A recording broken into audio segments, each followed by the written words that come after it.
On this vote, the yeas are 314, the nays are 108. Two-thirds being in the affirmative, the rules are suspended, and the Senate amendment is agreed to. And without objection, the motion to reconsider is laid on the table.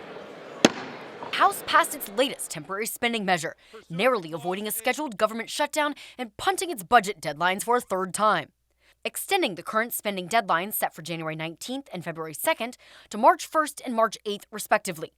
The resolution now heads to President Joe Biden's desk for his signature. The new agreement gives lawmakers an additional 6 weeks to finalize their must-pass spending legislation and fund the government for the 2024 fiscal year. Senate and House leaders finalized an agreement earlier this month, establishing a $1.66 trillion top-line number, which dictates how lawmakers can allocate money in the federal budget. The CR passed through the House despite conservative opposition to House Speaker Mike Johnson striking a deal. And I have to vote against this turd sandwich of a continuing resolution.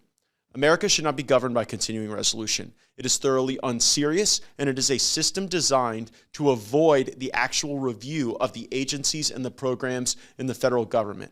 207 Democrats voted to support the measure, helping to overcome the two-thirds majority threshold needed to pass the resolution under suspension of the rules. Conservative lawmakers vehemently opposed the bipartisan deal, arguing the framework did not go far enough to cut government spending or address the border crisis.